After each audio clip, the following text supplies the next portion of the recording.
Mi lamo Evelina grant y tengo 70 y nuvanos. Nunca imagine que estaría aquí sentada, hablando en voz alta sobre algo que on siento como un secreto enterrado en lo más profundo de mi ser. Durante años, mantuve la boca cerrada, sonreí educadamente a los vecinos de este pequeño pueblo suburbano, y fingí que mi vida era normal. Pero tras las cortinas de encage de mi casa blanca, con las contraventanas azules descascarladas, ocurrió algo que me avergonzaría, escandalizaría a los demás, y me cambiaría para siempre. Me enamoré de mi hijastro. Se llamaba Caleb, y solo tenía 20 años cuando llegó a mi vida. Un niño para los estándares del mundo, pero en sus ojos, six tormentas que lo hacían parecer mer de lo que era. Sus secretos eran sombras que lo seguían a todas las habitaciones. Y yo, una anciana con el pelo canoso y ralo y las rodillas dolorosas, ¿cómo pude sentirme atraída por alguien como él? Pero al amor no lo importa la edad. El amor no pide permiso. Se desata, como una inundación, arrasando con todo a su paso. La primera vez que a Caleb fue una tarde calurosa de julio. Estaba sentada en el porche, abanicando con un viejo boletín de la iglesia, viendo a los niños andar en bicicleta por la calle. Mi esposo, Richard, estaba dentro durmiendo la siesta, como siempre después de comer. Hoy pasos, lentos y pesados, en el camino de grava. Y entonces allí estaba, un joven alto, de pelo oscuro y desordenado, que solo llevaba una mochila que parecía haber sobrevivido a una guerra. Señora, dijo con voz ronca, soy Caleb, el hijo de Richard. Mi corazón dio un vuelco. Sabía que Richard tenía un hijo, pero nunca pensé que lo conocería. Richard no hablaba mucho de él, salvo en frases cortas y líneas de amargura. Se quejaba de la madre de Caleb, una mujer que, según Richard, lo había arruinado con su alcoholismo y sus mentiras. Pero allí estaba, de carne y hueso, de pie al pie de mi Porsche, con la mirada moviéndose entre mí y la puerta como si no estuviera seguro de si pertenecía a él. Force una sonrisa. Bueno, pasa. Debes estar cansado. Le temblaban las manos al subir los escalones. Algo en la forma en que sus ojos recorrían el Porsche, como si memorizara cada detalle, me inquieto. Dentro, Richard despertó al oír la voz de Caleb. Al principio, su rostro palideció, luego se endureció como una piedra. Se miraron fijamente, padre y hijo, pero no había amor en sus ojos. Era guerra. Finalmente decidiste perecer, dijo Richard, con un tono lino de sarcasmo. No tenía ningún otro lugar donde ir, murmuró Caleb. Así empezó todo. Un joven con secretos entró en nuestra casa y mi mundo se tambaleó de maneras que no comprendía. Durante semanas, Caleb fue muy reservado. Casi nunca cenaba con nosotros. Se quedaba en la habitación de invitados, con las cortinas siempre cerradas, y la música siempre baja pero triste. A veces lo oía camina de un lado a otro a altas horas de la noche. A veces lo oía llorar. Y yo, la vieja tanta de Evelina, empieza a escuchar. Mi corazón, tan vacío por años de soledad, incluso estando casada, se inclinó hacia ese sonido de dolor como una polilla atraída por la alma. Una noche, oí crujir la puerta trasera. Mirar por la ventana y a Caleb sentado solo en el porche, contemplando las estrellas. Debería haberme cuidado dentro. Debería haber respetado los límites entre madrastra y hijastro. Pero me envolví en el chal y fui hacia él. No pudiste dormir, pregunt. Negó con la cabeza. Demasiados pensamientos. Me senté a su lado. El olía a hierba recién cortada y a lluvia lejana. No hice preguntas, simplemente me senté. A veces el silencio, yes, el regalo más generoso que puede estar. Dispuesta un rato, hablo. Alguna vez sientes que el mundo decidió quien eras antes de que tuvieras una oportunidad? La pregunta me dio adenido. Tenía casi 80 años. Había vivido guerras, visto amigos enterados, sobrevivido a un matrimonio que parecía más un deber que amor. Y aquí estaba este chico preguntándome algo tan profundo, como si yo hubiera vivido 1000 vidas. Sí, suceder. Siempre. Desde esa noche, algo invisible nos unió. Hablemos más. Al principio eran conversations triviales. Del tiempo, de libros, de los discos viejos que guardaba, and el ático. Sería la primera vez que me oyó terrorla Elvis. Esa risa me hizo sentir joven de nuevo, aunque solo fuera por un instante. Pero no estaba ciego. Vi los moratones en sus brazos, como a veces le temblaban las manos. Vi como evitaba a Richard, como si tensaba su cuerpo cada vez que su padre entraba en la habitación. Había un secreto allí.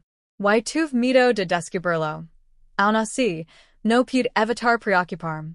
Me encontré cocinando de más, solo para asegurarme de que comiera. Me encontré doblando su ropa, dejando notitas de ánimo en los bolsillos, como si todavía fuera un niño. Pero él no era un niño. Una noche, Richard salió a ver a sus amigos y me dejó sola en casa con Caleb. Estaba tejiendo en la sala cuando bajó las escaleras, pálido y con los ojos hinchados de tanto llorar. Se sentó frente a mí, con las manos enterradas en el pelo. No lo soporto más, dijo. ¿Tomar qué? Preguntó suavemente. Me miró con los ojos humidos. La verdad. Si te lo digo, nunca volverás a verme igual. Mi corazón latía con fuerza. Caleb, dije, extendiendo la mano sobre la mesa y cubriendo la suya temblorosa con mi mano erguida, si lo que sí, puedes decírmelo. Abrió la boca, pero entonces así oyeron pasos afuera. Richard había regresado.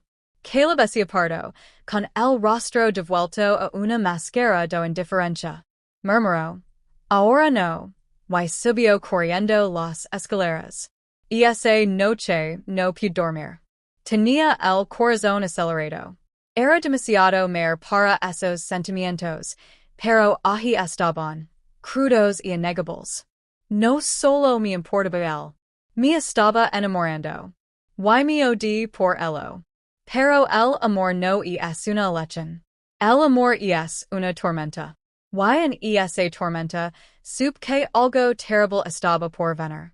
A la mañana siguiente, Richard anunció algo que me heló la sangre. Nos mudamos, dijo con naturalidad, mientras tomaba un sorbo de café. Vendí la casa. Nos iremos en 2 semanas. Me quedé congelado. El tender de Caleb cayó sobre su plato. ¿Dónde?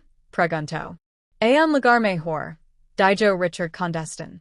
En un lugar donde no tengas espacio para enfriar como un niño. Sentí que así me cerraba la garganta. ¿Algún lugar mejor? No. No podía perder Caleb. No podía dejar que este frágil vínculo entre nosotros se rompiera.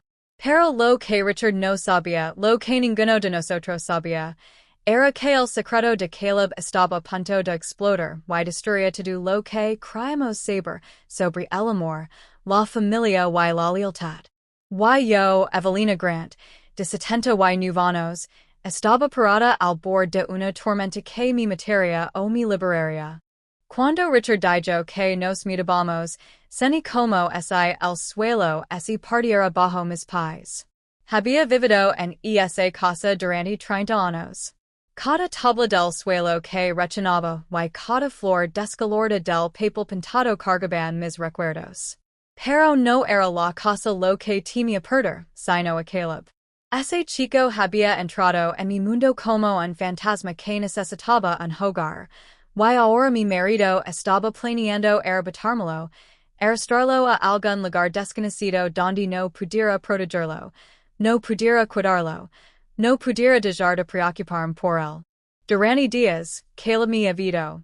Rara vez bajaba comer, y cuando lo hacía, apenas hablaba.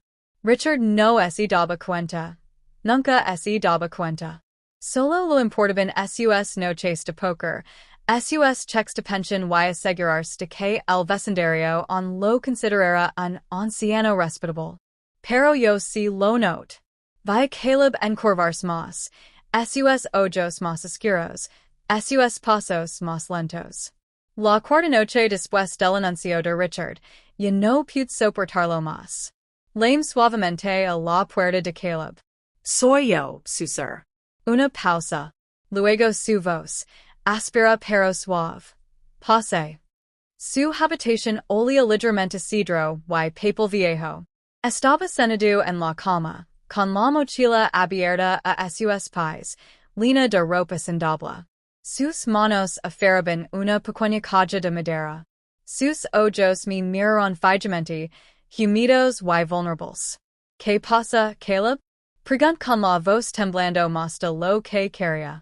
Se quedó mirando la caja un buen rato, luego a mí. Una vez dijiste, que podía contarte cualquier cosa. Sí. Colocó la caja sobre la cama y la deslizó hacia mí. Abríla. Me temblaban las manos al levantar la tapa. Dentro había fotografías. Docenas, algunas antiguas, otras más recientes. Rostros que no reconocí. Niños. Adultos. Una mujer con ojos oscuros que se parecían demasiado a los de Caleb. Y luego cicatrices. Fotos de brazos, magalados y quemados. Se me revolvió el estómago. ¿Qué es esto, su ser? Mi vida, dijo con la voz quebrada. Mi madre no era solo una borracha. Era cruel. Y los hombres que trajo a casa eran peores. Por eso me fui. Por eso vine aquí. Pero no puedo escapar de esto. Todavía me buscan. Me quedé paralizado. ¿Te buscaba? El silencio. Uno de ellos era peligroso. Me obligaba a hacer cosas. Dijo que si alguna vez así lo contaba a alguien me encontraría. Y creo que yo lo hizo. Se me cortó la respiración. Caleb. No así lo digas a Richard. Me interrumpió, con un tono cortante, casi desesperado. No lo entenderá. Me ecara. Por favor. Prometime que no lo harás. Mir esos ojos suplicantes y, por primera vez en años, sentí que mi corazón se llenaba de una fuerza feroz y protectora. Lo prometo, su ser. Y en ese momento, me di cuenta de que rompería cada regla, cada voto, cada mandamiento si eso significaba mantenerlo a salvo. Y esa noche, mientras yacía junto a Richard en la oscuridad, escuchando sus fuertes ronquidos, supe que algo había cambiado dentro de mí. Ya no me sentía solo atraída por Caleb. Estaba unida a él. Pero el amor, cuando crece en secreto, se convierte en algo peligroso. Al día siguiente, Richard irrumpió en la cocina con el seno fruncido. ¿Qué demonios es esto? Ladró, agitando una carta. Me dio un vuelco el corazón. ¿Alguien había escrito sobre Caleb? Su pasado ya lo había seguido hasta aquí. Richard dejó el papel sobre la mesa. El maldito banco dice que nuestra cuenta está en descubierto. Alguien ha estado sacando dinero. Parpadí. ¿Qué? Eso no puede ser. Pero Caleb entró en la habitación en ese momento, y Richard entrecerró los ojos. 2. Eres el único nuevo en esta casa. Lo cogiste. Caleb se sonrojó. No. En I siquiera sé la información de tu cuenta. No me mientas, muchacho. Richard, para.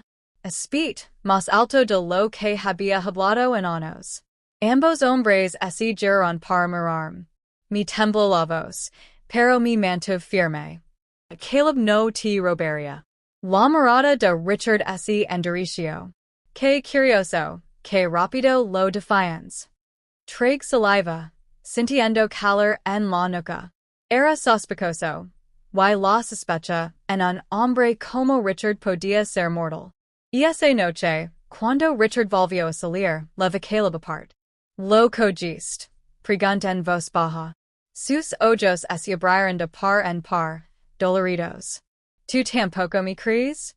Solo necesito saber la verdad. Negó con la cabeza. No, Evelina. Te lo juro. No me lev ni un centimo. Y lo cree. No sé por qué, pero lo cree. Mi instinto me decía que Richard buscaba a alguien a quien culpar, alguien más débil que él.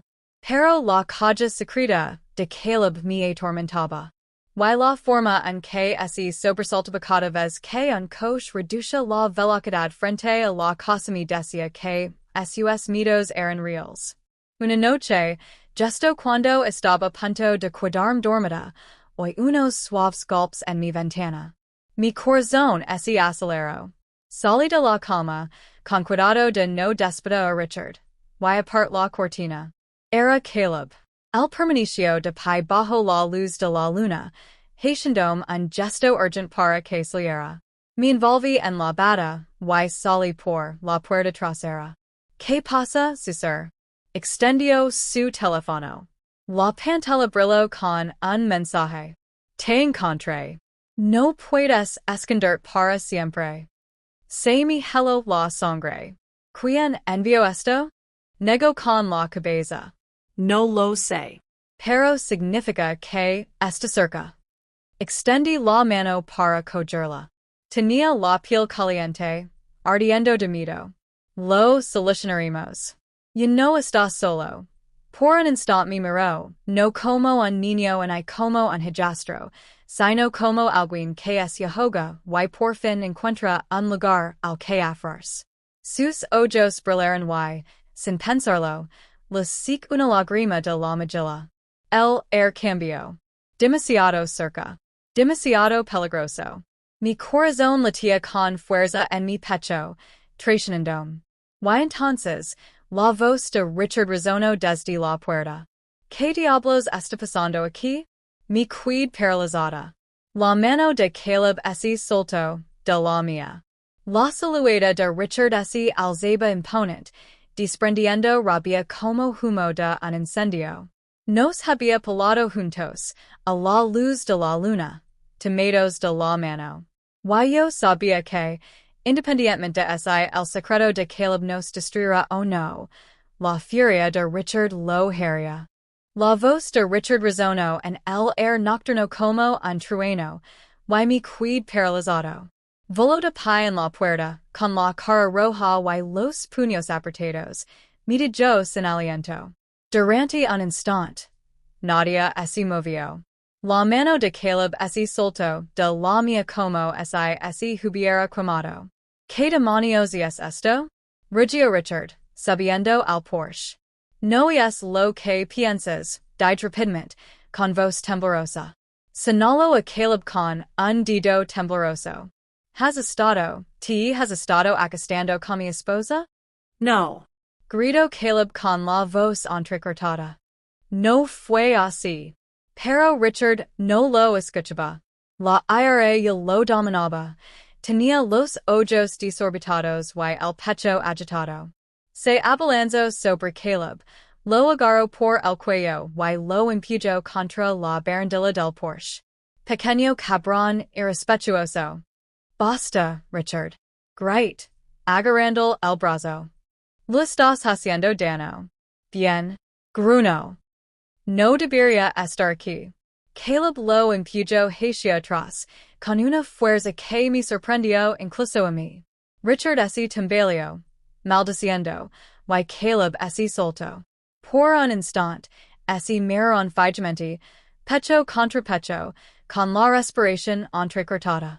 Los six en el rostro de Richard. No solo estaba enojado, estaba humillado. Y un hombre como Richard no perdona la humillación. Entra, me gritó Richard sin apartar la mirada de Caleb. No, Susur. Me temblaban las rodillas, pero me mantuve firme. Esto no está bien. Richard giró la cabeza lentamente y me miró con los ojos entrecerrados. ¿Desde cuando te pones de su lado? Las palabras pesaban en la noche. Mi silencio fue una respuesta en sí mismo. Richard apretó la mandíbula y, por primera vez en años, se miró en sus ojos, no de Caleb, sino de perder el control sobre mí. Caleb se acercó, con voz firme pero baja. No la culpes. Si estás enfadado, enfadate conmigo. Richard frunció el seno. No te preocupes. Yo me encargo de ti. Entró furioso en la casa, dando un portazo tan fuerte que el Porsche se estremeció. Caleb y yo nos quedamos allí adunidos. El corazón me latía con fuerza. Me zumbaban los oídos y, en el silencio, solo oí el susurro del viento nocturno. ¿Estás bien? Pregunt, tomando el brazo de Caleb. El asintió. Aunque le temblaban las manos. No puedo quedarme aquí más. Me voy a matar. El terror puro en su voz me atravesó. No exageraba. Richard tenía mal carácter, sí. Pero esta noche six algo más oscuro. Una voluntad de romper, de destruir. No puede ser. Die rápidamente. Si te vas ahora, no tendrás donde esconderte. Quien envió ese mensaje te encontrará. Su mirada se dirigió a la carretera y luego a mí. Y que hago? Trague saliva con fuerza. Quédate. Pero déjame encargarme de Richard. La mirada de Caleb se suavizó y, por un instante, algo se entrelazó. Gratitud. Confianza. Algo más peligroso también algo tecido. Me di la vuelta, temerosa de que Richard volviera a salir de golpe y nos pillara todavía de pie. Vi a tu habitación, Susur. Yo lo calmar. Pero calmar a Richard fue como intentar detener una tormenta con un paraguas de papel. Cuando regresé al dormitorio, él estaba sentado en el borde de la cama, con el rostro oscuro y las manos agarrando el colchón con tanta fuerza que tenía los nudillos blancos. Explicate, dijo. No hay nada que explicar, respondí en voz baja, aunque me temblaba la voz. Estaba molesto. Lo estaba consolando. Eso es todo. Richard me miró con disgusto. ¿Consolando? ¿A medianoche? Tomando la mano como una colegiala? Me estremecí. Se acercó más, con el aliento caliente a whisky. Me das asco, Evelina. Lo defians, lo encubres, y ahora esto. ¿Qué demonios te pasa? Quería gritar la verdad. Que durante años había sido invisible para él, que me había drenado hasta la última gota de alegría, que estaba sedienta de afecto y cariño. Pero me mordí la lengua. Dejar esas cosas solo e vivería el fuego. En lugar de eso, Susur. Y es tu hijo. Eso fue lo incorrecto. El rostro de Richard se contrajo y escupió las palabras como si fueran veneno. No es mi hijo. Entonces se erguió, elevando sobre mí. Si te vuelvo a pilar con él, Evelina, te juro. Se detuvo, pero la amenaza flotaba pesadamente en el aire. Dormí esa noche con el cuerpo rígido como una piedra, escuchando la respiración furiosa de Richard a mi lado. Mi mente daba vueltas. Y lastimaba a Caleb mientras dormía? Y Caleb huía y no volvía? Me dolía el corazón de miedo. A la mañana siguiente, Richard actuó como si nada hubiera pasado. Silbaba mientras se preparaba el café, leía el periódico e incluso me preguntó si quería ir al supermercado. Pero su alegría era fingida, disfrazada de furia. Yo sabía que no era así. Caleb se quedó arriba casi todo el día. Cuando le levo una bandeja de comida, susurró. Me voy esta noche. No puedo quedarme aquí, Evelina. No, Susur. No puedes. Tengo que hacerlo. Sus ojos desesperados. ¿Ya viste cómo? Yes. Y esos hombres me encuentran. Lo afrontaremos juntos, dije. Aferrandome a la suya. No dejaré que te pase nada. Sus ojos buscaron los míos, como si intentara creerme. Asincio lentamente. Esa noche, Richard anunció que iría al bar. Sentí un gran alivio. En cuanto su coche salió de la entrada, Caleb bajó las escaleras con la mochila al hombro. ¿A dónde vas? Pregunt. Miró hacia la puerta. Te lo dije, no puedo quedarme. Mi interpuse delante de él, bloqueando el paso. Mi voz temblaba, pero era firme. Si sales por esa puerta, puede que no te vuelva a ver. Por favor, Caleb. Quédate por mí. Se le cortó la respiración. Por mí. Las palabras pesaban entre nosotros. Entonces, sin poder contenerme, extendí la mano y le toqué la mejilla. Su piel estaba cálida. Sus ojos tan suca que podía ver los modos dorados en ellos. Por un instante, el mundo se quedó en silencio. Y entonces lentamente se inclinó. Sus labios rozaron los míos. Suaves. Vacilantes. Peligrosos, jadey, retrocediendo, con el corazón latiendo con fuerza. No podemos, susurrar. Lo sé, dijo con la voz entrecortada. Pero no puedo evitar lo que siento. Me flaquearon las rodillas. Me temblaba la respiración. Tenía 79 años. Y sin embargo, en ese momento, me sentí vivo como no me había sentido en décadas. Pero antes de que alguno de nosotros pudiera volver a hablar, unas luces iluminaron la ventana. El coche de Richard. Llegó temprano a casa. Me invadió el pánico. Caleb me agarró la mano y me jaló hacia la parte trasera de la casa. No puede vernos así. Entramos a la cocina a trompicones justo cuando la puerta principal se abría de golpe. Los pasos de Richard resonaron por toda la casa. Evelina? Llamó con voz aguda. ¿Dónde estás? Mi congil. Mi corazón latía tan fuerte que pensé que podía oírlo. Pero entonces oí otro sonido, algo escalofriante. Un golpe en la puerta trasera. Lento. Fuerte. El rostro de Caleb perdió el color. Es él, susurró. Me encontró. Y antes de poder reaccionar, la puerta se abrió con un crujido. La puerta trasera se abrió con un crujido y, por un instante, la cocina se llenó de silencio. Se me paralizaron los pulmones.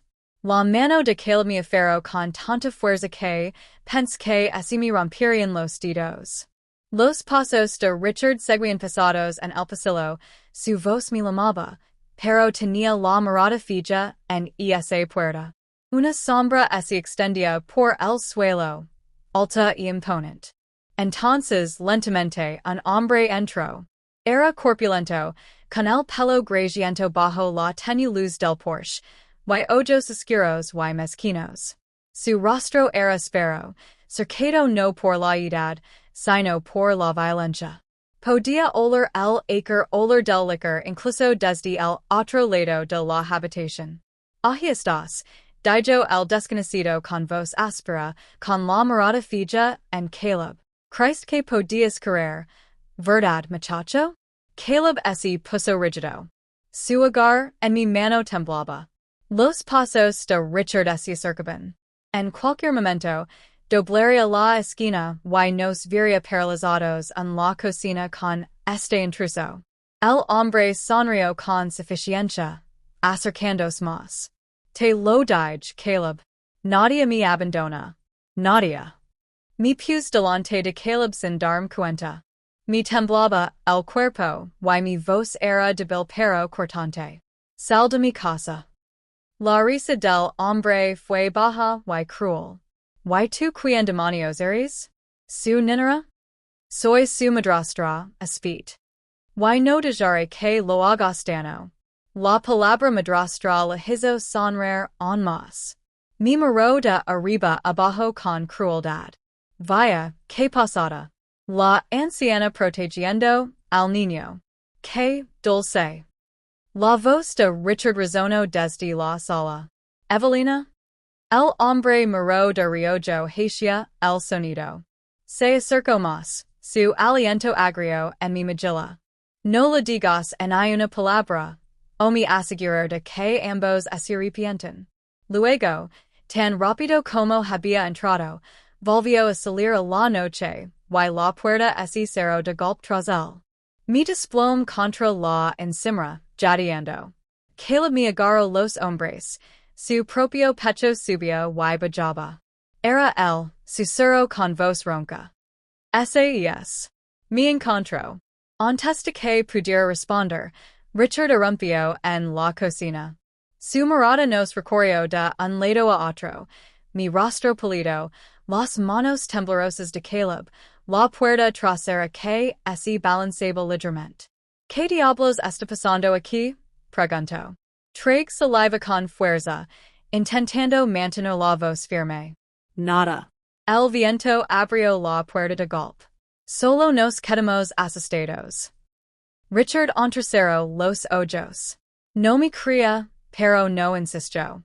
En cambio, gruñó y regresó a la sala, murmurando entre dientes. Cuando se fue, me volví hacia Caleb. Ya no puedes creer. Ya sabe dónde estás. Si te vas, te atrapará. Los ojos de Caleb se llenaron de lágrimas. Entonces, ¿qué hago, Evelina? Dime qué hacer. No tenía respuesta. Mi corazón latía con fuerza, mi mente se aceleraba, pero lo único que sabía era esto. No podía dejarlo ir, y no podía permitir que ese hombre lo destruyera. Los días siguientes fueron un torbellino de miedo. Cada vez que un coche amenorba la marca, Caleb se estremecía. Cada vez que sonaba el teléfono, yo daba un respingo.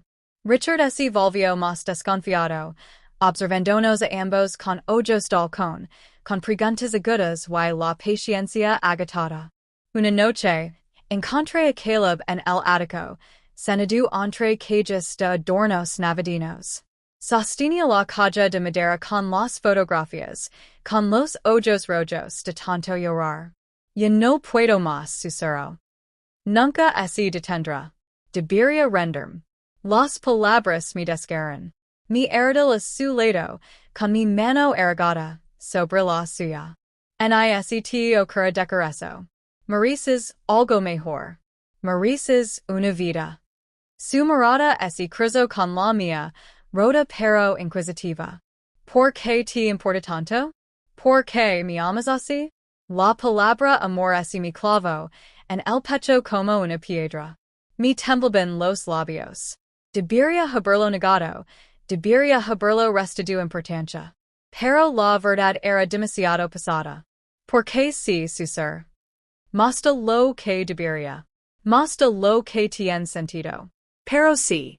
Su respiración se entrecortó y, por un momento, el mundo se sintió demasiado pequeño para lo que colgaba entre nosotros. Entonces, de repente, un fuerte estruendo resonó abajo. La voz de Richard tronó. ¿Quién demonios eres? Caleb y yo nos quedamos congelados. Bajamos corriendo las escaleras, con el corazón latiendo con fuerza. En la sala, Richard se encontró cara a cara con el intruso.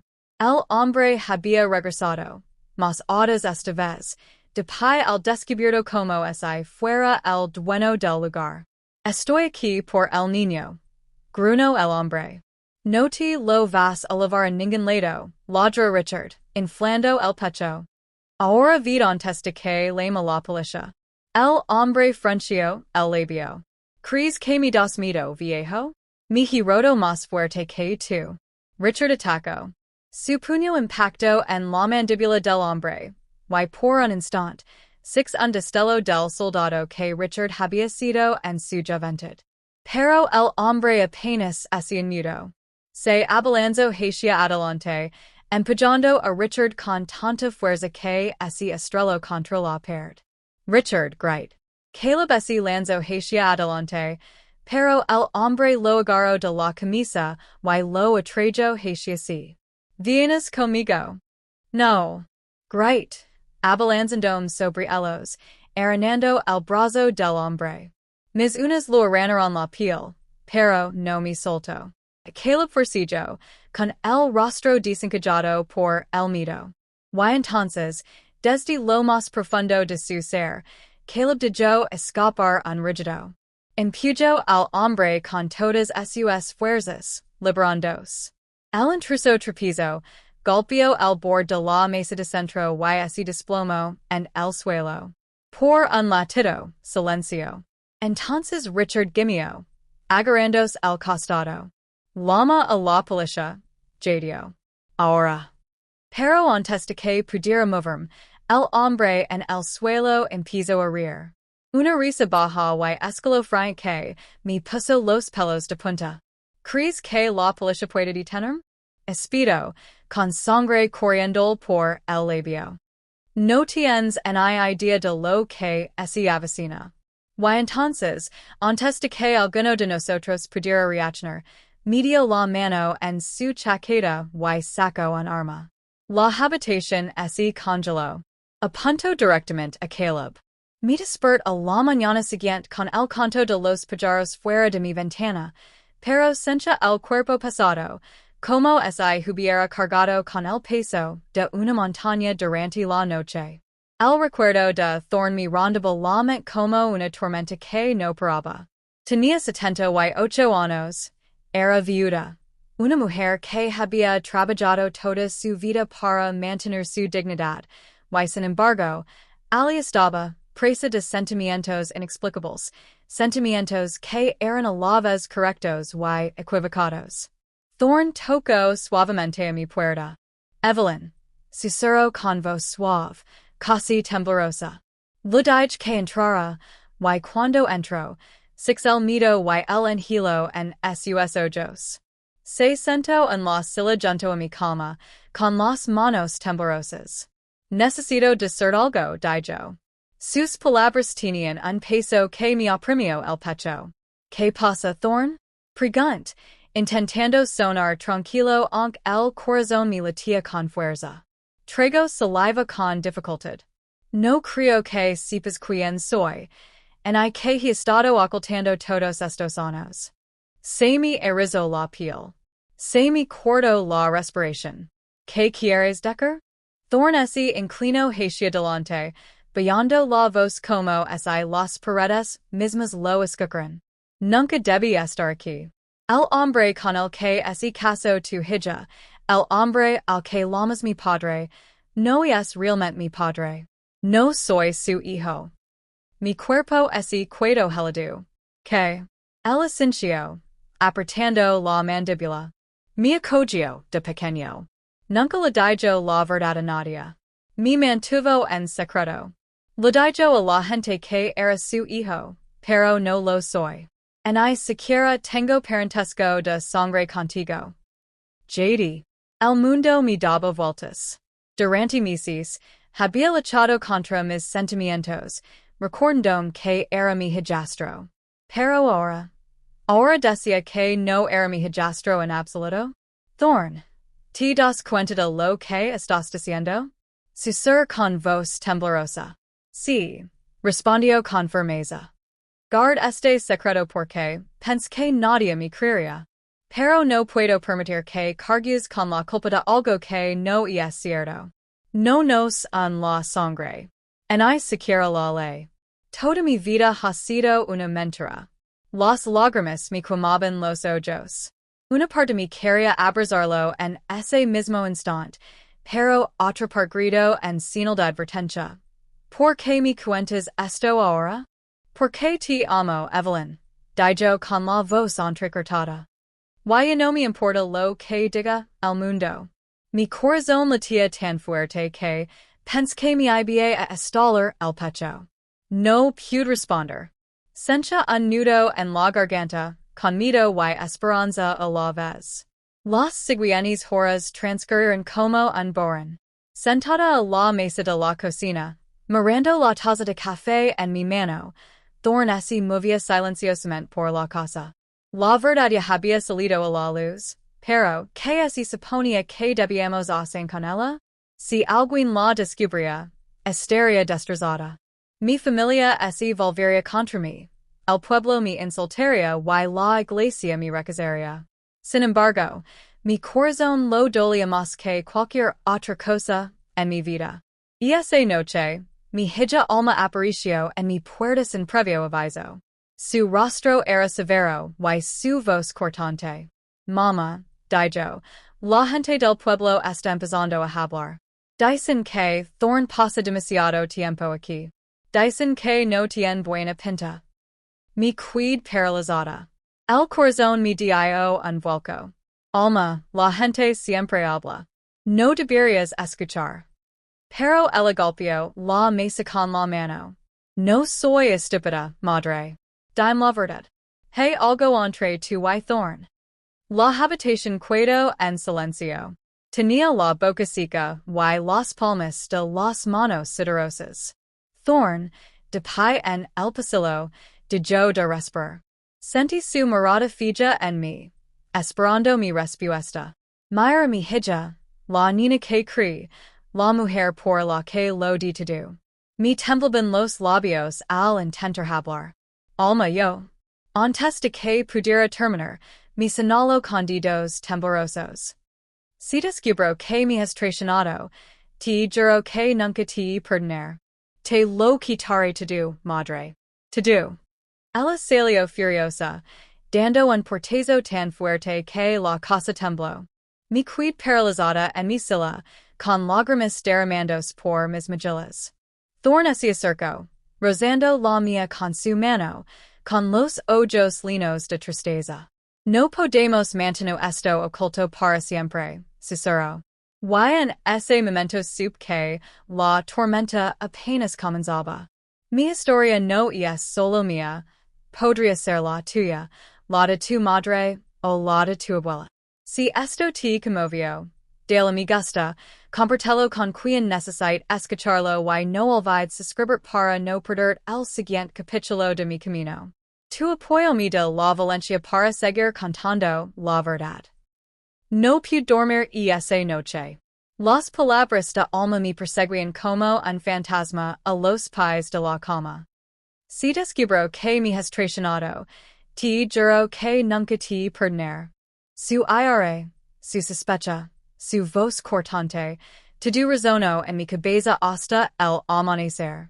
Cuando me arrastra hasta la cocina a la mañana siguiente, Thorn estaba allí, paseándose como un león enjaulado. Sus ojos se encontraron con los míos, ardiendo de miedo y angelo. Ella sospecha, susur. Lo sé, respondió él, apretando los puños. Pero no podemos dejar que control nuestras vidas, Evelyn. Llevamos demasiado tiempo viviendo en las sombras. ¿No lo ves? La verdad ya ha empezado a filtrarse. Quizás sea hora de dejar de escondernos. Me estremecí al oír sus palabras. ¿Dejar de esconderme? Si el pueblo se enteraba, esa alma se lo contaba a la gente, mi reputación se desmoronaría. A mis 78 años, me cuidaba poco más que mi dignidad. E incluso ese pendía de un hilo. Intent calmar la voz. Thorn, no podemos anunciar esto al mundo sin más. ¿Quieres que nos escupen en la calle?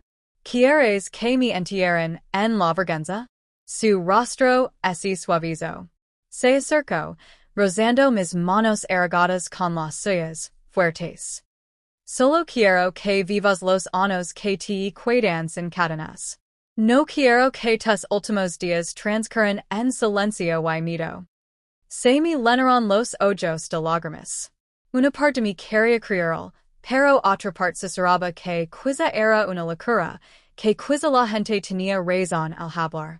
Y esa misma tarde, alma regresó. Esta vez no vino sola.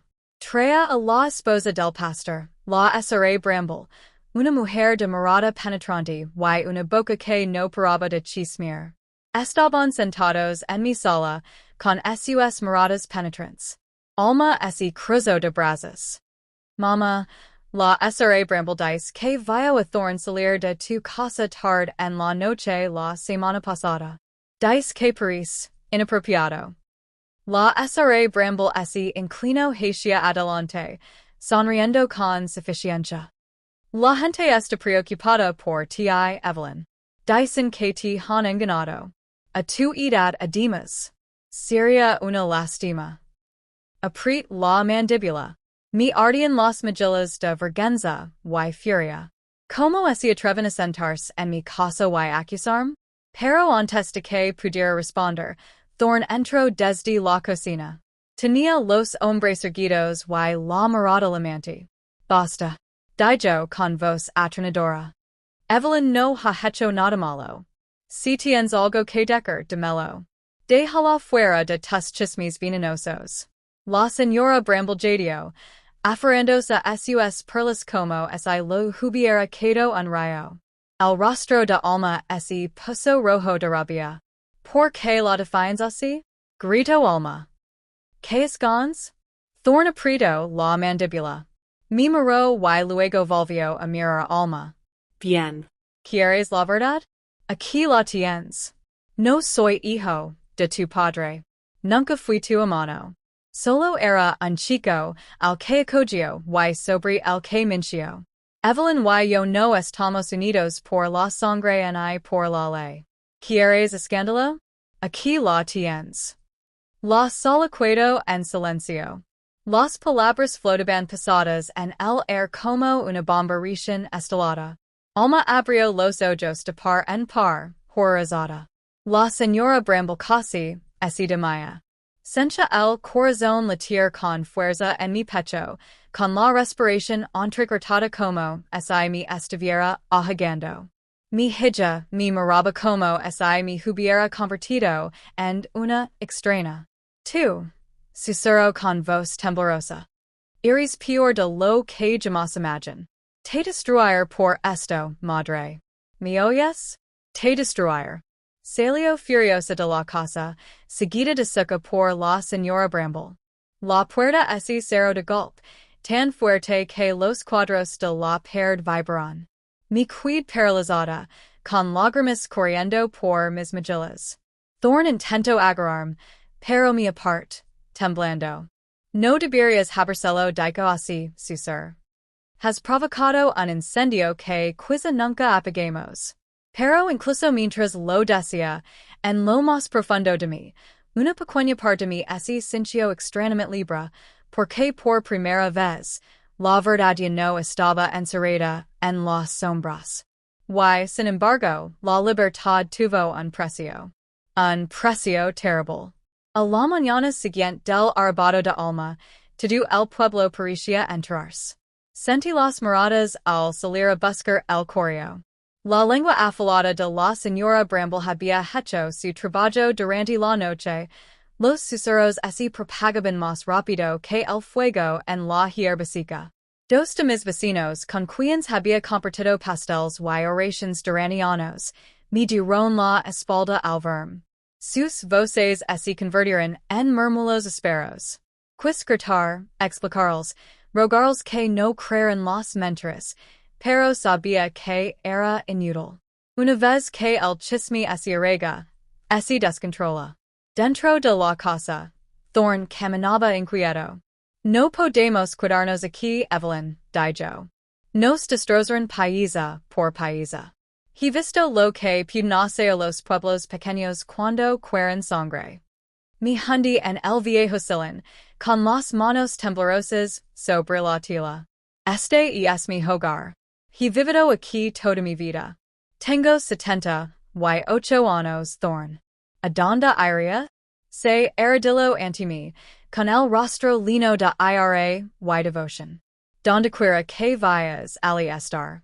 No los necesitas. No necesitas este pueblo. Ni siquiera necesitas a Alma si ha elegido el odio sobre el amor. Pero la idea de perder a mi hija, de ser acusada por mi única hija, me atravesó más profundamente que cualquier cuchillo. Lo había sacrificado todo por ella, y ahora quería verme destruida. Y esa noche, sonó el timbre. Abrí y encontré a alma allí, pero no sola. Había traído a dos hombres del comité de la iglesia, el señor Dowell y el señor King, ambos imponentes, y de rostro severo. La voz de alma era fría como el hielo. Madre, el comité ha decidido que ya no es apropiado que asistas a los servicios hasta que te arrepientas. Has avergonzado a la congregación. Casi me falaron las rodillas. Arrepentirme, César. ¿Por qué? ¿Por amar a alguien? ¿Por decir la verdad por fin? El señor Dowell apretó los labios. Has quebrantado la santidad de la familia, Evelyn. No podemos permitir semejante escándalo en la casa del Señor. Me ardía el pecho. Quería gritarles que eran hipócritas, que sus vidas no eran inmaculadas, pero la mirada de alma me silenció. No había piedad en su mirada, solo venganza. Me dejaron parada en la puerta, temblando, humillada, despojada de la única comunidad que me cuidaba. Y esa noche, Thorne se sentó a mi lado en el porche. Los grillos cantaban su canción solitaria mientras yo lloraba con las manos en la frente. Nunca nos dejaron vivir en paz, dije. Alma seguirá cavando hasta arruinarme por completo. Thorne apretó la mandíbula. Entonces que lo intent. Ya he vivido en las sombras demasiado tiempo. Y es hora de mostrarles quién soy realmente. Lo miro con el miedo creciendo en mi pecho. ¿Qué planeas, Thorne? Sus ojos brillaban en la tenue luz del porche, llenos de un fuego extraño que nunca antes había visto. Si alma quer guerra, la deruna. Pero antes de que te destruya, Evelyn, tendré que afrontar la verdad sobre mí. Toda ella. Se me hello la sangre. ¿Qué verdad? Se puso de pie, su figura así alzaba imponente en el air nocturno. El secreto que he guardado es más grande de lo que crees. Y una vez que salga a la luz, nada volverá a ser igual. Mi corazón latía con fuerza mientras él volvía a la casa, dejandome temblando en el porche. De repente, me di cuenta de que alma no era la única que ostentaba un poder peligroso. Thorne había estado ocultando algo aún más oscuro desde el principio. Y pronto, explotaría. Apenas dormí esa noche.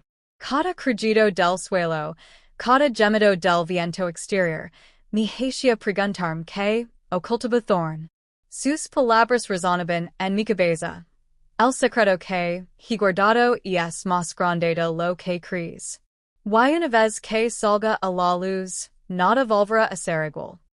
A la mañana siguiente, lo encontré en la mesa de la cocina, mirando fijamente una pila de papeles viejos.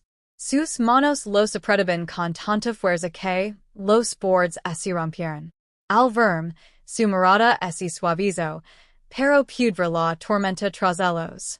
Evelyn, dijo lentamente, mereces saber toda la verdad antes de que alma intent tergiversarla. Mereces orla de mí.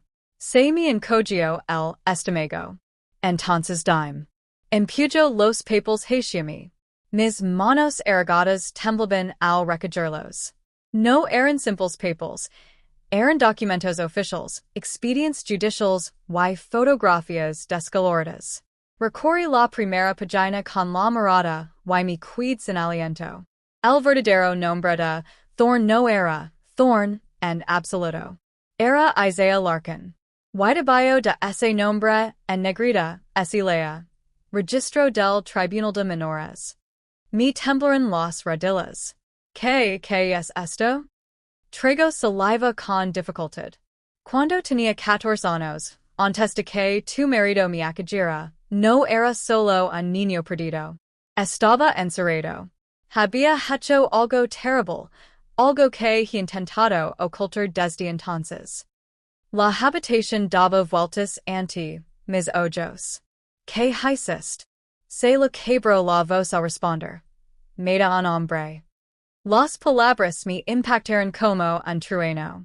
Salt los papeles, aferrándome al borde de la mesa. Mi corazón latía tan fuerte que pensé que así me iba a romper. No fue plenitud, dijo rapidmente. Su mirada me suplicaba. Estaba lastimando a mi madre, golpeándola hasta que sangró. Perdí la paciencia. Agar lo más cercano que pude, una botella rota y lo golpeé. Una vez. Solo una vez. Pero fue suficiente. Murió. Y mi vida terminó antes de empezar. Lo mir fijamente, temblando por completo. Y mi marido lo sabía? Thorn Asensio. Sí. Uso sus influencias para sacarme de aquí, para enterar el caso, y que nadie lo descubriera. Lo dijo al mundo que yo era su hijo. Me dio su nombre. Me salvó, pero también me atrapó en su mentira. Me daba vueltas la cabeza. Mi esposo, el hombre que quería conocer, me había ocultado todo esto. Y Thorn, este niño convertido en hombre al que había legado a amar, cargaba con una oscuridad en su pasado que nadie en este pueblo podría perdonar jamás. Evelyn susurró, tomando la mano. He cargado con esta vergüenza toda mi vida. Pero cuando estoy contigo, vuelvo a sentirme humano. Siento que puedo respirar. Por favor, no me de la espalda, ahora. Las lágrimas me escochan en los ojos. Una parte me quería correr, dar un portazo, finger que nunca había oído nada de esto. Pero otra parte, más fuerte, más profunda, dolía de amor. Él estaba roto, sí. Pero acaso no lo estaba yo también? ¿Acaso la vida no me había destrozado suficientes veces? Antes de que pudiera hablar, alguien golpeó la puerta principal. La voz de alma atravesó el air como un cuchillo. Mama, abre la puerta ahora mismo. Thorn se quedó paralizado, apretando la mandíbula. Corría la ventana y mira a través de la cortina. Alma no estaba sola. Tenía a medio consejo de la iglesia con ella, con rostros severos y una mirada llena de juicio. Lo saben, susurró Thorn. Estaba polido. Debió de haber encontrado los registros. Me dio un vuelco el corazón. Si Alma revelaba su pasado al pueblo, lo tildarían de asesino para siempre. Y a mí me recordarían como el viejo tonto que amaba a un criminal. Los golpes se hicieron más fuertes. Evelyn, gritó Alma. Si no abres esta puerta, llamaremos a la policía. Ya no puedes esconderlo. Me volví hacia Thorn, con la respiración entrecortada, el alma dividida entre el miedo y la lealtad. Sus ojos buscaron los míos, desesperados, suplicantes. ¿Confías en mí, Evelyn? Preguntó. La verdad es que yo no sabía. Pero cuando la puerta tembló bajo los puños furiosos de Alma, me di cuenta de una cosa. Lo que sucediera después decidiría nuestros destinos. Los golpes en la puerta me resonaron en los huesos. La voz de Alma era aguda, furiosa, llena de veneno. Abra esta puerta, madre. Ya no puedes protegerlo. Me quedé paralizada, con el corazón latiendo con fuerza. Thorn no apartó la mirada de la mía. Parecía tranquilo por fuera, pero podía sentir la tormenta que rugía en su interior. Me sacaron a rastras esa abras esa puerta, dijo en voz baja. Pero esa no lo haces, ese volvern contra ti. Te llamaron vieja malvada. Te despadran de todo lo que te queda. Me temblaban las manos al agarrar el pomo de la puerta. Había vivido mi vida intentando mantener la paz, la dignidad, el amor de mi hija. Pero ahora, eligiera lo que eligiera, perdería algo. Abrí la puerta. Alma permanecía allí, con el rostro desencajado por la rabia y los brazos cruzados. Detrás de ella, 5 miembros del Consejo de la Iglesia permanecían de pie como soldados listos para la guerra. La SRA Bramble, por supuesto, estaba al frente, con los ojos brillando de cruel satisfacción. Hasta un lado, madre, dijo Alma. No pertenece aquí. Thorn avanzo, con los hombres erguidos. Y no me escondo, dijo con voz firme. Si quieres saber la verdad, aquí te la doy, no soy tu hermano alma. Nunca lo fui. Y sí, made un hombre a los 14 años. Pero lo hice para salvar la vida de mi madre. ¿Quieres pintarme como un monstruo? Bien. Pero que sepas esto, no soy un cobarde y no dejaré que destruyas a Evelyn. El grupo ese quedó boquiabierto. La señora Bramble ese levó la mano a la boca. El rostro de alma palideció, y luego ese puso rojo de furia. ¿Oyen eso? Gritó al consejo. Lo admite. Y es peligroso. Y mi madre, mi propia madre, ha estado viviendo con él en pecado. Tiene casi 80 años y nos está avergonzando a todos. Las palabras hirieron más que cuchillos. Quis hablar, defenderme, pero me temblaba demasiado la voz. El señor Dowell, líder del consejo, dio un paso al frente. Evelyn, esto no puede continuar. Si te niegas a expulsarlo, solicitaremos que te expulsen de las listas de la iglesia, de la junta comunitaria, de todo. Serás recazada. La palabra recazado resonó en mis oídos. Ser recazado, en un pueblo pequeño, significaba morir en vida. Nadie me hablaría. Nadie me ayudaría. Me consumiría solo. Me volví alma, Michigan única hija, con la esperanza de encontrar compasión en sus ojos. Alma, César, por favor sigo siendo tu madre. Pero su rostro se endureció como una piedra. Y no, dijo con frialdad. Tú lo elegiste. Thorn se interpuso entre nosotros, con furia en los ojos. Si no puedo ver la verdad, entonces no te morís. Evelyn, no los necesitamos. Podemos irnos esta noche. Empezar de nuevo en otro lugar. La habitación estalló en chaos. Voces gritando, acusaciones volando, alma gritando que yo estaba muerto para ella, la señora Bramble gritando que el diablo mismo se había lavado mi alma. Me tape los oídos, mientras las lágrimas me corrían por la cara. Mi mundo se derrumbaba ante mí. Todo lo que había construido durante décadas se desmoronaba como polvo.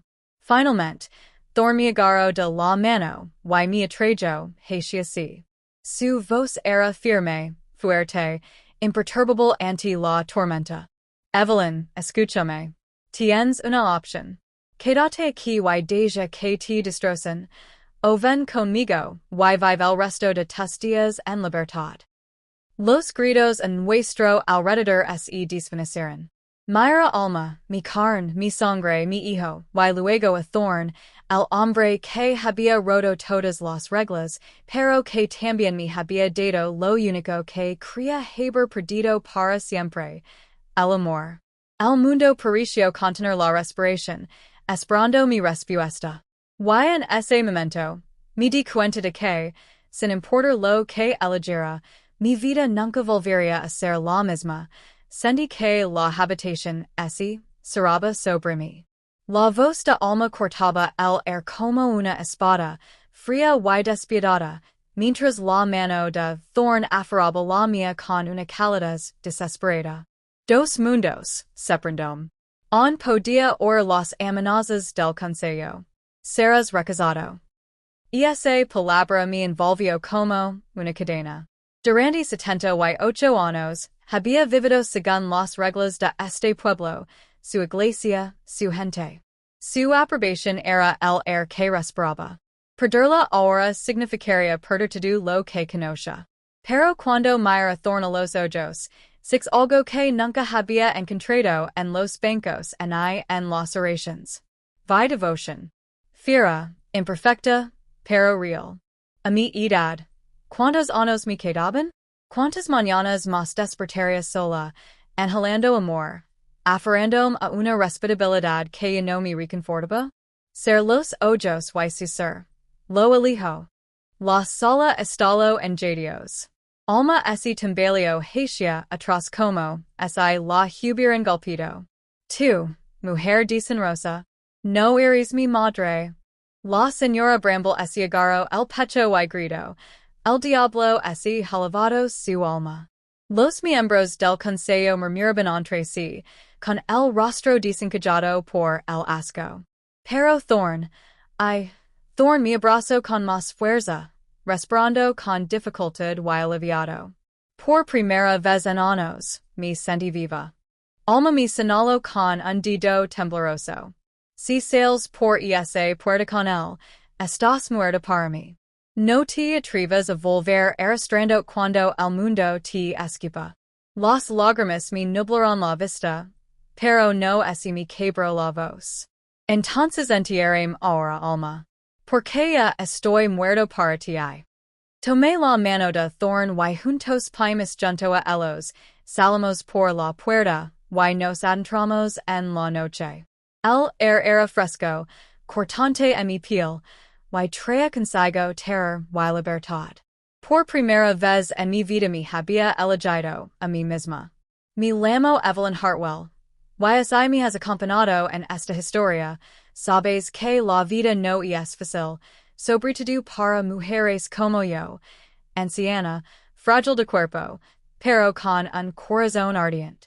Esta noche, sentada en la misma silla crujiente en mi tranquila sala, te abro mi corazón por última vez. Porque lo que pasó entre mi esposo, mi hijastro de 20 años, Thorn, y yo no puedo permanecer enterrado. La verdad debe respirar. Y necesito que la sientes, cada palabra, como si estuvieras aquí sentada sosteniendo mi mano erguida, mientras lo desahogo todo. Todo empezó con una tormenta esa noche, de esas que hacen temblar las ventanas, y te hacen creer que el cielo mismo te escucha. Alma había salido de casa horas antes, tras su terrible enfrentamiento. Me había escupido veneno, diciéndome que el amor entre Thorn y yo era una abominación, que se encargaría de que me encerren en una residencia de ancianos donde nadie me visitaría jamás. Y entonces desapareció bajo la lluvia. Recuerdo como sus feros cortaban la entrada como una cuchilla antes de desaparecer en la oscuridad. Dentro, Thorn se sentó frente a mí, pálido, pero con una mezcla de miedo y violencia en los ojos. Extendió la mano por encima de la mesa, y me la tomó. Su mano era joven, fuerte, cálida, y me hizo temblar, conscient del peso que levábamos. Evelyn, susurró, haga lo que haga, diga lo que diga la gente, te elijo a ti. Quería creerlo. Dios mío, quería creerlo con todo mi ser. Pero tenía 78 años, y más por delante que por delante. While solo tenía 21, y su vida se extendía como un camino esperando huellas. ¿Cómo podía dejar que se arenara por mí? La tormenta rugía afuera, pero en esa habitación, el silencio me oprimía hasta el pecho. Finalmente, retiré la mano. Las lágrimas me resbalaban por las mejillas. Thorn, dije con la voz quebrada, no lo entiendes. Alma no se detendrá. Tien el dinero, la influencia. Te arruinará. Y a mí también. Y tal vez si eso lo que merecimos. Golpeó la mesa con el puño tan fuerte que los vasos tintinearon. No. En te atrevas a decir eso. Me salvaste, Evelyn. Me diste amor cuando mi padre solo me miraba con asco. Me enseñaste que la vida no es solo dolor. Me hiciste sentir un hombre, no una sombra. No te atrevas a decir que eso está mal. Me lev las manos a la cara, temblando. Cada palabra que decía era verdad. Pero la verdad no siempre triunfa en este mundo. Había vivido lo suficiente para saberlo. Paran las horas, y alma no regresaba. La lluvia se convirtió en llovizna, los truenos se apagaron, y, en silencio para que Dios me diera fuerzas. Entonces, justo después de medianoche, alguien tocó la puerta principal. No era alma. Era la policía. Nos dijeron que el coche de alma había sido encontrado al pie del barranco. Se había salido de la carretera durante la tormenta. No habían encontrado su cuerpo, pero el coche estaba destrozado, irreconocible. Se me encogió el estómago. A pesar de todo el odio que albergaba en su corazón, a pesar de todo el veneno que me había lanzado, alma seguía siendo la hija de mi marido. Ese había ido. Cuando ese fueron, me quedé en silencio mientras Thorn miraba a lo lejos. Tenía la mandíbula apretada, pero los ojos humidos. Ella me odiaba, susurró, pero yo no quería esto. Me acerca él, lo acercamos a mí y por un largo momento nos quedamos sentados allí, dos almas rotas aferrándose una a la otra en las ruinas de todo. Los días después de la muerte de alma fueron como camina entre la niebla. La gente del pueblo murmuraba. Algunos me compadecen, otros me juzgaban. Mi esposo, Dios mío, no he hablado lo suficiente él. ¿Verdad? Se llamaba Gerald. Era un hombre frío, de carácter cortante, más preocupado por las apariencias que por los sentimientos. Cuando ese entró de lo de Thorn y de mí, no gritó. No lloró. Simplemente me miró con esos ojos de piedra y dijo, has destruido a esta familia. Y en ese momento supe que nunca me perdonaría. Pero la vida sigue adelante. ¿Estáis preparado o no? Luego el funeral de alma y la enterramos en la parcela familiar, bajo los robles. Acudió todo el pueblo. Los susurros corrían como serpientes en la hierba. Algunas mujeres evitaban mi mirada. Algunos hombres miraban a Thorn con recelo, como si fuera peligroso. Lugar del brazo mientras estábamos junto a la tumba, y sentí el peso de cada mirada sobre nosotros. Y esa noche, Gerald así fue. No empacó gran cosa, solo una maleta. Que preparan los papeles, dijo con voz monótona. Mi abogado así pondrá en contacto contigo. Y así fue. Y así quedamos solo Thorn y yo. Los meses siguientes fueron los más difíciles de mi vida. Los rumores así extendieron, como siempre. Algunos vecinos dejaron de venir.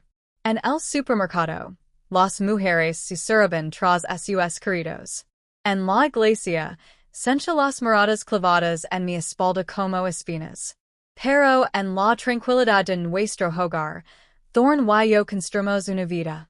Cocinamos juntos, reímos juntos, incluso bailamos en la cocina cuando la radio sonaba canciones antiguas. Él cuidaba del jardín. Cargaba la lina.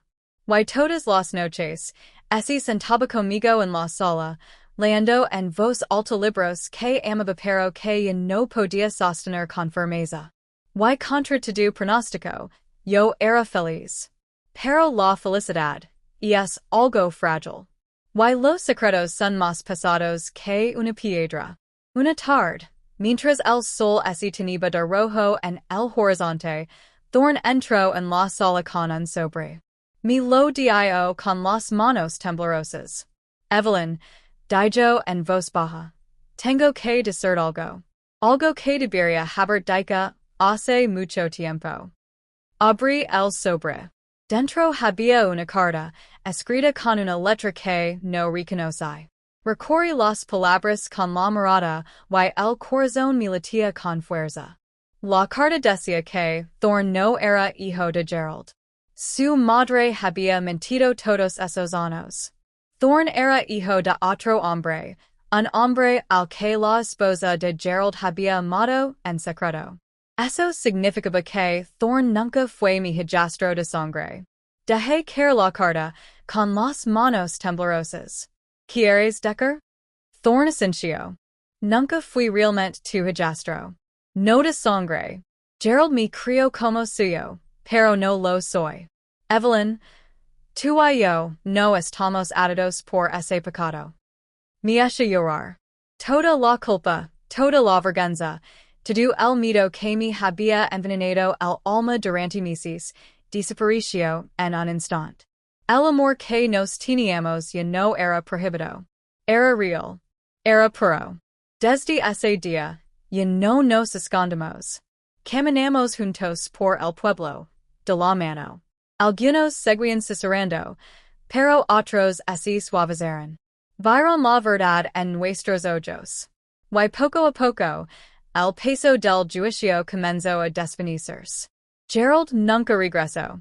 Pero sus papel se legaron, y los firme sin dudarlo.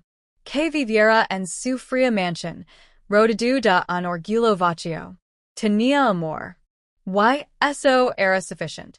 Pasaron los años. Thorne se convirtió en un hombre fuerte, más sabio que su edad. Y yo envejecí, con el cuerpo más débil, pero el corazón más pleno que nunca. Juntos, forjamos una vida que era nuestra y solo nuestra. Ahora, mientras les cuento esta historia, con el pelo blanco, las manos arrugadas y la voz temblorosa, puedo decir sin vergüenza que me enamoré de un joven que me salvó de la soledad, que me demostró que incluso a los 78 años, la vida no se acaba. Que el amor puede encontrar en los lugares más inesperados, y cuando lo hace, debes aferrar con ambas manos. Porque el amor es lo único que hace que valga la pena sobrevivir a las tormentas. Y así, mi historia termina aquí, no con arrepentimiento, sino con gratitud. Por Thorne. Por la oportunidad de vivir, no solo de existir. Por la prueba de que nunca es tarde para volver a sentirme vivo. Querido oyente, esa mi historia te conmovió. Te pido que la leves contigo. Recuerda, el amor no pide permiso, nos encuentra, nos salva y, a veces, escandaliza al mundo. Pero al final, es el amor el que da sentido a la vida. Si sentís mi dolor, mi alegría, mi verdad por favor, dale me gusta a este video, compartelo con alguien que necesite esperanza y suscríbete para no perder ninguna otra historia desde lo más profundo del corazón de una abuela. Tu apoyo mantiene vivas estas historias. Y quizás, solo quizás, le dé valor a otra alma que se siente olvidada. Gracias por escuchar.